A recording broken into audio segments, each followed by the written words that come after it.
Hey everyone, we're excited to share a preview of some updates to the connector builder that are going to be coming out in an upcoming Airbyte release. In order to make it even easier to build new connectors, we have teamed up with the folks over at Fractional AI to add some very cool new AI-powered features to the connector building process. So let's dive into a real-world application so that we can see how AI will make our lives even easier when building new Airbyte connectors. Here we have an application that uses Sentry to track exceptions, and I want to make some internal dashboards to visualize some stats about recent bugs. We're going to use Airbyte to sync Sentry events to a Postgres database. And Sentry has a great API that we can use to fetch all the information we might want, so let's build an Airbyte connector to query this API. There's going to be a new option to create a connector with AI assistance. We'll enter in the URL for API docs first, and the AI will start browsing through all the Sentry API docs just like a human would.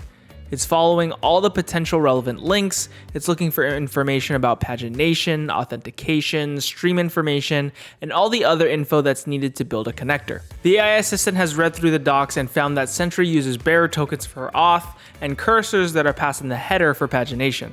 Once all the streams have been discovered, it noticed an API key is required, so we'll go ahead and enter that in. The AI will now use the API key for each endpoint or stream we selected to make test requests. When we get a response, it'll correct any errors that it encounters and update the schema definitions. Now that that's done, let's take a look at the connector. We're dropped into the familiar connector builder UI as it looks today, but with a bunch of things pre-populated for us already. The AI assistant configured our base URL for us, it figured out the authentication method, and it set up a bunch of the streams that we checked. If we take a look at the event stream, we can see up here that the URL has been figured out for us, and that the organizations and issues placeholders are being filled. All the necessary information that Airbyte needs for each stream has been populated thanks to the power of AI. When we test out this event stream, we see that it works and we got all of the error events back. And we can scroll through each of the different issues and see the error events associated with them, all without having to write any of the code ourselves or read through the docs at all. Finally, we can publish the connector and sync the data to our Postgres database. We'll obviously use our new custom Sentry connector for this, paste in the API key,